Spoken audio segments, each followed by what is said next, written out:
and welcome to Broken Entertainment. So today we're going to talk a little bit about the streaming wars and where HBO Max sits right now, especially with its policy of releasing its movies for free and then also releasing them in theaters, and why that policy has helped to an extent, but why it's also not the future of HBO Max. So we'll start off with this article on Cosmic Book News, where they say it is claimed that the Snyder Cut of the Justice League movie may not have lived up to expectations for HBO Max, and that the movie may even have performed worse than Wonder Woman 1984. So I find it kind of fuzzy that we've got numbers on this yet, but it wouldn't surprise me. Wonder Woman's a huge name. The Snyder Cut's kind of a side thing where the average person's not going to know what the heck you're talking about, okay? And it's quite possible that it could have more back-end viewers than front-end viewers, because you're going to get the Snyder Cut fans from the front-end viewers, and you're going to get people who are in the know about this stuff who are interested. But the average person's going to be like, oh, so they put the Justice League on HBO Max? Okay. It's the director's cut, whatever. The average person doesn't have the information to go, oh yeah, well, I want to go see that. They're going to hear Justice League 4 hours long, and they're going to be like, okay, whatever you say, boss. But saying that you already have the numbers and you already know, oh, it's done worse than Wonder Woman 84, I think you're going to see back-end viewership rise on this one. It'd be interesting if we can find those numbers, but of course, none of these streaming services actually report numbers, so it's kind of hard to say. So this article relies on some quote-unquote scoopers that find these things somehow, and take it with a little bit of salt, but I'm also not surprised.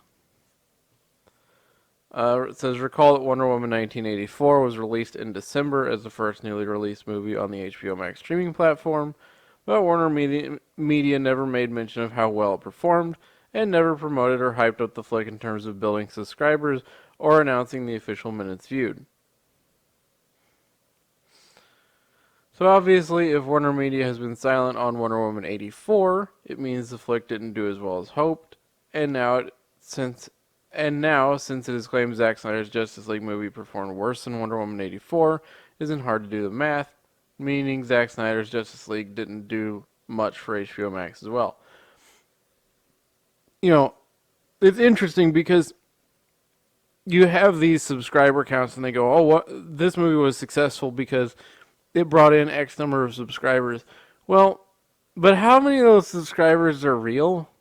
Because you can view these for free. So a lot of people just go, oh yeah, free trial, click, watch movie, neat, unsubscribe.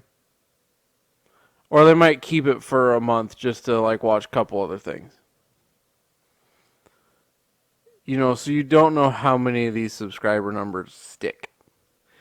And it's in direct contrast to how Disney Plus operates. And that's because these two are competing head to head. Disney Plus, to try to get around that idea, charges you an obscene $30 to watch the movie.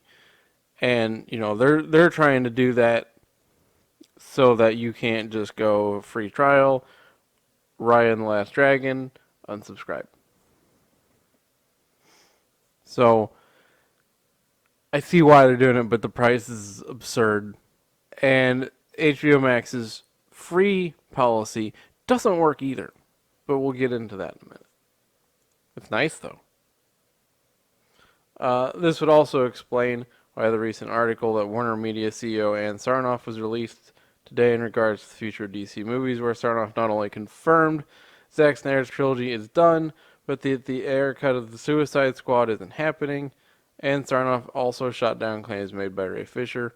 Everyone shoots down claims made by Ray Fisher. Sorry, Ray Fisher, but yeah. There's a reason they call him Cryborg. This also probably explains why at first it was thought Zack Snyder would be able to continue with his DCEU on HBO Max. Well, so there's all kinds of rumors ranging from Ben Affleck, the Batman series, to Justice League sequels and more.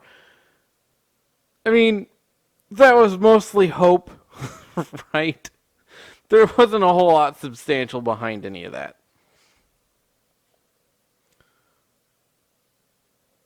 So what happened, I believe it was because in part Wonder Woman 1984 failed so miserably as it was such a bad movie, and then releasing the flick on HBO Max didn't do a thing for HBO Max.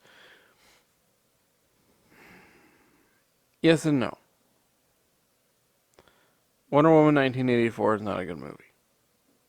Wonder Woman 1984 didn't bring in the kind of money or viewership that you would have wanted. However,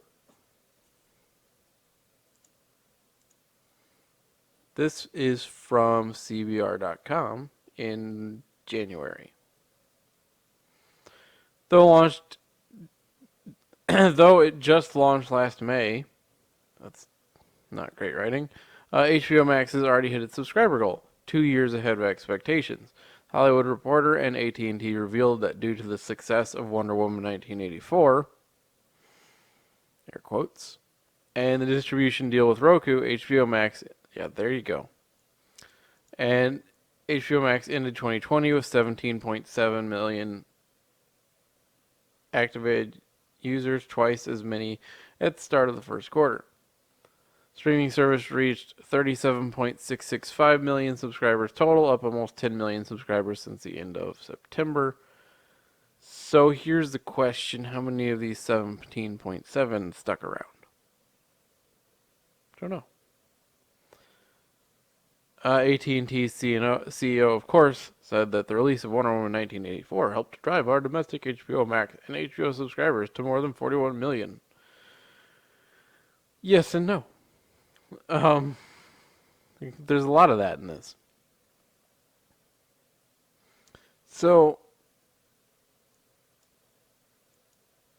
they're saying on Cosmic Resources this might have caused Warner Media to rethink its strategy. They never of releasing movies on the streaming service as not being all that beneficial, and that instead they'll focus on quality series to gather subscribers similar to Netflix and Disney at a much cheaper subscription cost, which we'll get into in a second. That's the thing. HBO Max is trying to do the same sort of approach that failed the DCEU movies, because they're saying, okay, well, we're behind the 8 ball on Netflix and we're behind the 8 ball on Disney Plus. So let's just shove some stuff on our service really, really fast, and we'll build up the numbers that way. Well, how many stick around? How long do they stick around?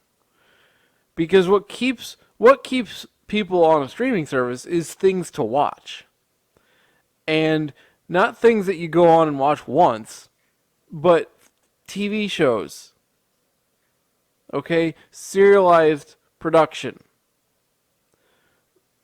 People stay on Disney Plus for two reasons. Either they have kids, or they have the desire to watch The Mandalorian and WandaVision. The Mandalorian and WandaVision are serialized episodes, released one episode at a time instead of all at once. No one stays on Disney Plus to watch an older Star Wars movie.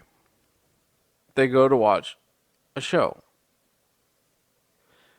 And the same is true with HBO Max. No one signs up for HBO Max and stays because of the Justice League Snyder Cut or Wonder Woman 1984, because you watch that once and that's it. Okay? But if you have a show, well, then you tune in every week. And that keeps you subscribed.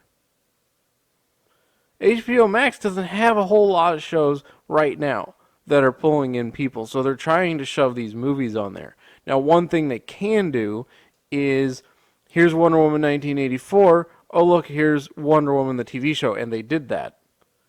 Oh, here's Zack Snyder's Justice League. Oh, look, here's the Batman the Animated Series and the Justice League cartoon, and they did that.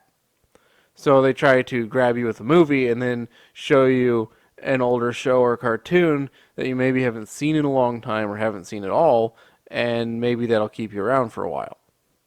And I never thought the Snyder Cut was going to boost HBO Max above Disney Plus or boost it up into higher numbers long term. Okay, the Snyder Cut was never going to save HBO Max. Not that it's in danger per se, but it was going to give a boost initially and potentially bring in some money. Now, it could have done better because who supported it? Oh, wait, nobody. Nobody advertised this movie almost. Most of the advertisement came from Zack Snyder. And Warner Brothers could have also released it in theaters with an intermission, and they didn't do that either. So,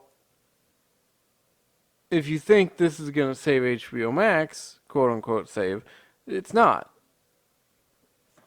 They have to have shows. Now, if you get a Batman show and it's good, now you got people. And they'll stick around. And we've heard there might be a Monarch show based on the legendary Godzilla universe. Now you got people. But you're not doing it with just movies, no matter how good they are. They could release the greatest movie in the history of the universe, and people are going to log on and they're going to watch it a couple of times, and they're going to quit subscribing because movies don't keep people. Movies might bring them on, but they don't keep them, especially when they're free. So, is the Snyder Cut a big deal? Yes.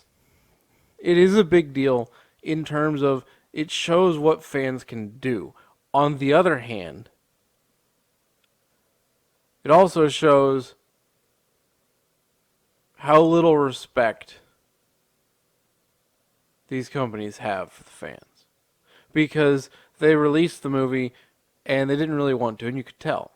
Because they dragged their feet on it. They didn't really announce anything. You had to do searches to find out if it's going to have a Blu-ray release. You know.